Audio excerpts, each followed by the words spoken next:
hindi pa rin hindi pa rin tayo nakatulong sa taong bayan. So those are the things that we discussed. In the cabinet meeting today, parang ganun din eh. We talked about immediate concerns, and then we had to talk about long-term concerns, because that is we're trying as we attend to immediate concerns. We are also trying to streamline the government so its function is better, its function is much more efficient and easier for the public as they have to do business, whatever business they have with the government, that it is easier and simpler and safer and more secure to do. So these are the different things that, of course, we spoke to it in much greater detail.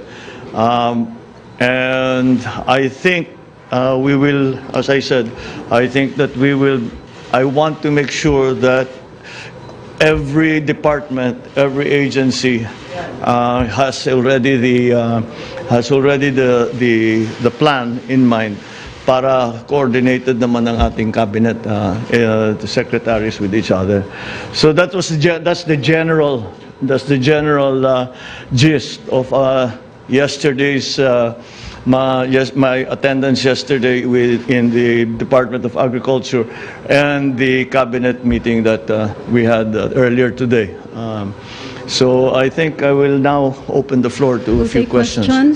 Ms. Maricel Halili. Hi sir, magandang hapon po. Sir, Good afternoon.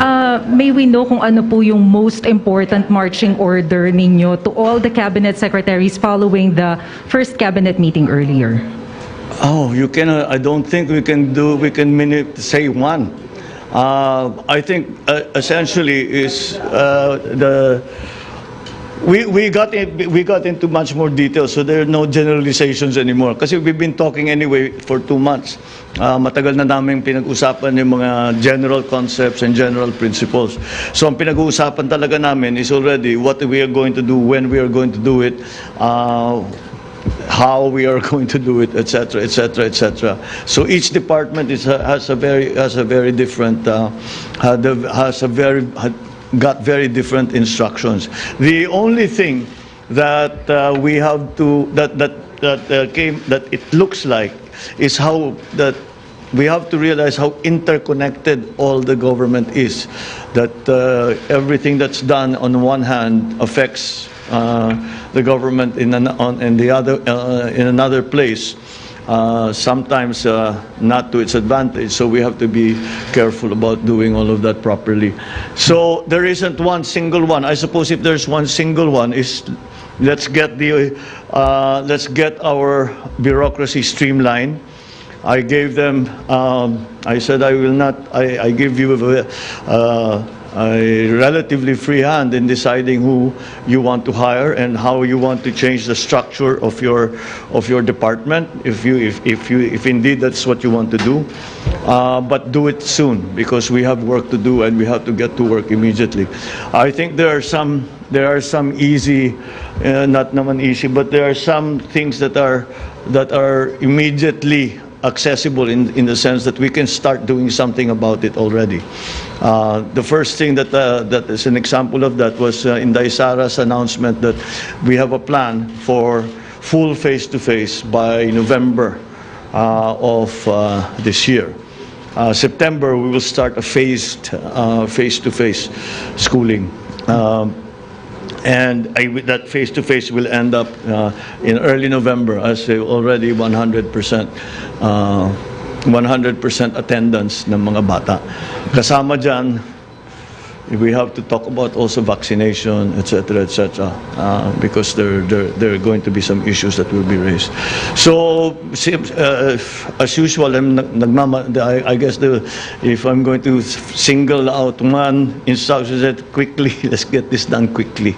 As usual, we're nagmamadali. Of course, we're careful, but we're always in a hurry because we have to get much done in very little time. Sir, on other issue, are you going to have a meeting, sir, with Chinese Foreign Minister Wang Yi?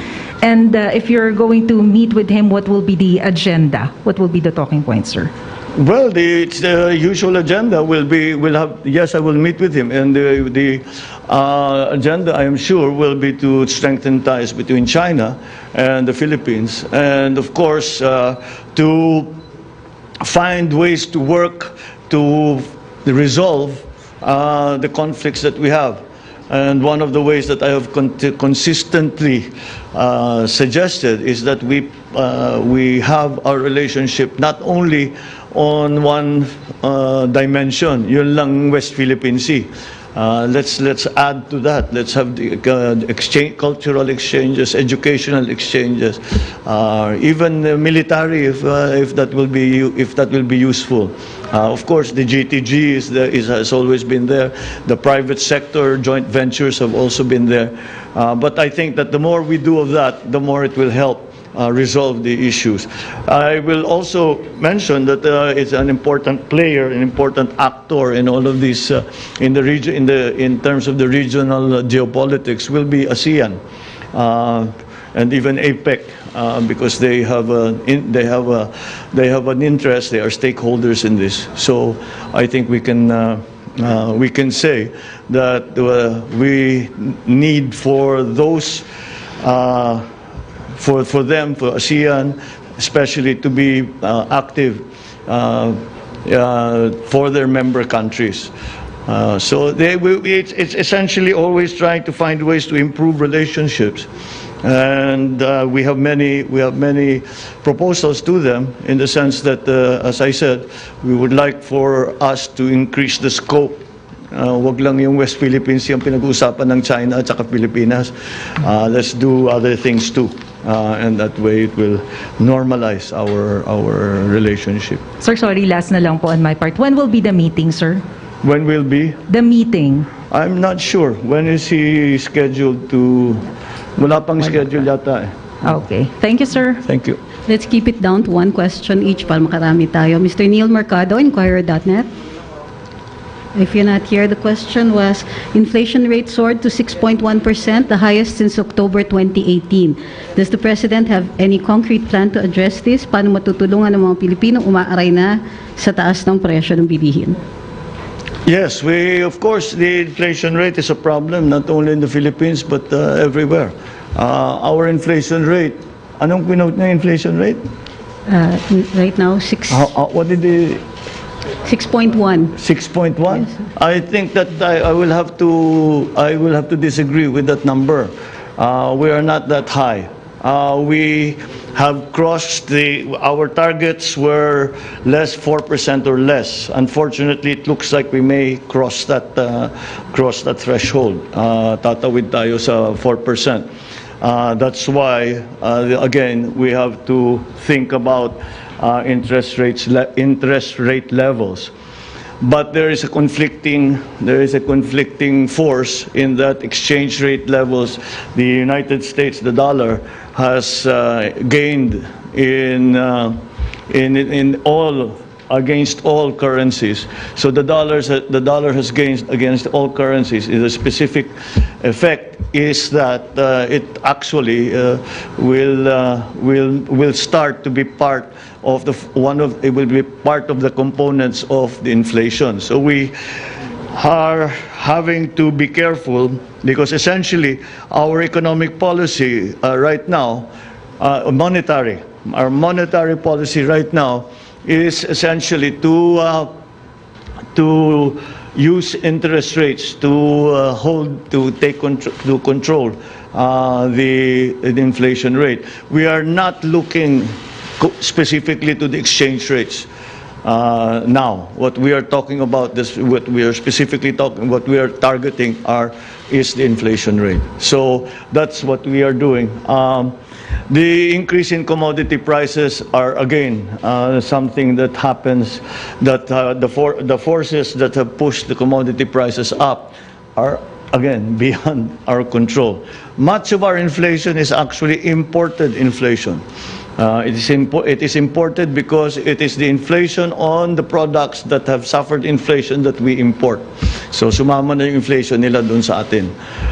So we have to when we analyze, we have to make those categorical differences so that to better understand really what the situation is. Ivan Mayrina, GMA7. One question, please.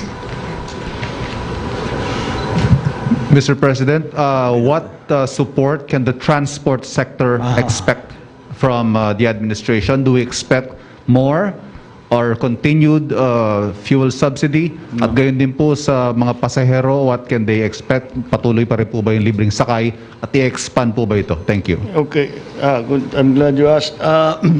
We just discussed that we are going to try not only to continue the fuel subsidies for the transport sector, but to expand it to include the tricycles, which up to now have not been included. And so we talked about in the cabinet meeting, we talked about the funding, where it can come from, and how we are going to manage the how we are going to manage the funding for the additional fuel subsidies. We have enough budget, I think, to last for most of this, for this year and a little bit beyond. But we still have to find that. We have to find that money if we're going to continue. The libreng sakay, what we have done is we will continue the libreng sakay. But we are going to stop the libreng sakay in MRT 3. We will transfer the libreng sakay to students. Sorry, I think I'm doing this wrong. Libreng sakay continues as is. That continues. But what we are going to do is we are going to do a program for the students, because if they come in, we will fully subsidize first their pamasahe. We'll phase it out because we cannot afford to keep that going. But students will ride for free on LRT 2, which is going to the university belt. So yes, so that's what we are. We extended the fuel subsidy, and we moved the subsidy or the subsidy for riders to the LRT to assist our students who are coming back in September. Thank you. Thank you. Ms. Bettina Unite, Manila Bulletin. The question was, is there an immediate directive from the President after the DOH reported more than 7,000 cases of COVID-19 in the past week? Yes. So far, I think we are still, because if we look at where we started, we still have the capability to handle the new COVID cases. Luckily, when we should not look at the number of COVID cases in the same way as we looked at them in 2020 and 2021. Because this is Corona, this is Omicron. This is Omicron. Omicron is very different. It's a little contagious, but it does not hit us hard. In fact, the general experience has been people are down maybe for 2, maybe 3 days. And that's like flu. It's like having flu. So we are getting to that point where we are learning to live with the coronavirus, specifically with the Omicron variant and the other variants that are coming. Because of this, though, the science has come back to us that for the original variants, mga alpha, yung una, 2020, okay na to have the 2 doses. That gives you good immunity. But with Omicron, you apparently need a third dose, which is a booster dose. So we will be encouraging that, especially for younger people, because again, we have to be concerned about their return to school. So that's the general policy. We will reinstitute again the vaccination drive, so that we can at least feel safer when the children go back to school. We have a last question. Rex Demitio from CNN.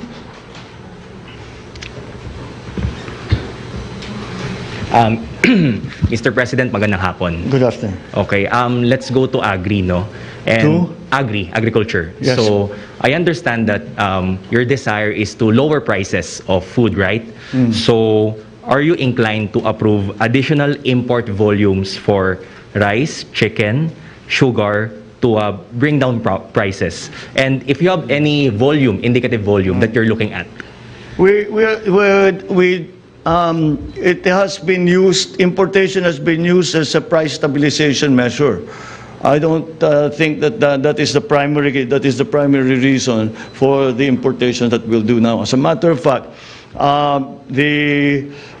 we are going to try. No, I think we will do it in the Department of Agriculture to boost production of rice and corn in the coming 2 quarters hanggang Pasko until after Christmas. Again, because there are several reasons for that. The reasons because we would prefer not to import.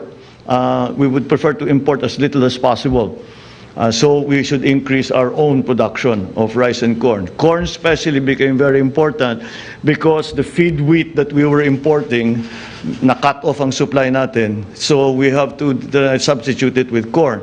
This season, the corn growers were able to come together and provide sufficient feed for the broiler production. But we still have to increase production of corn to ensure that supply, because there's corn for food and there's corn for feed. So if we are able to increase production sufficiently, then hopefully the importations. We really do not want. It's not really an import substitution measure. It is a strategic food supply measure. But of course, if it's nagkaka-import substitution, that's not necessarily a bad thing. So that's the plan. Ang sa protein side, yun medyo tayo pilit tayo because when it comes to pork, yung ASF talaga natin hindi natin makontrol for various reasons. So we still have to import a lot of the pork products, not necessarily but on the broiler side, for the chicken production, broiler production, we will also still have to import because nagka-problema na naman tayo sa feed. Nagkaka-problema na naman tayo sa food supply nung mga and yung production natin is not sufficient again. And that's why this is really the reason. If you look at it, our production is not sufficient in pala, it's not sufficient in corn, it's not sufficient in livestock, it's not sufficient in fisheries. That is why I made agriculture the highest priority of everything that we are doing. Because you cannot build a strong economy unless you have a foundation of a robust agricultural sector, which assures food supply, even in emergencies. And that's what we're working towards. Yan yung mga long term. Yung mga short term, yung sinasabi ko, increase production for the rest of the years, habulin natin yung last planting for this year. They will mill siguro, they'll harvest soon, they will harvest towards the end of the year, they'll mill soon after that. So baka mahabol natin yung food supply problem doon. But still, those are short term solutions. We need long-term solutions that can take care of this problem. We no longer take care of the symptoms, we take care of the disease. And that's what we are trying to do in Agri. We have a ways to go. There are elements kasi ng value chain na nandyan eh. Pero they're not part of a process. They exist stand-alone sila lahat. So, diyan ang gusto natin gawin, buuhin natin yon. Para may savings yan eh. When you vertically integrate, to use the technical term, when you vertically integrate, ang daming savings all along the line. And that's hopefully gets to the point that we can retail these agricultural products at a good price that's affordable to people. Thank you, Mr. President. Thank you. Thank you very much. Thank you all very much. I hope we were able to answer at least some of your questions. Maraming salamat.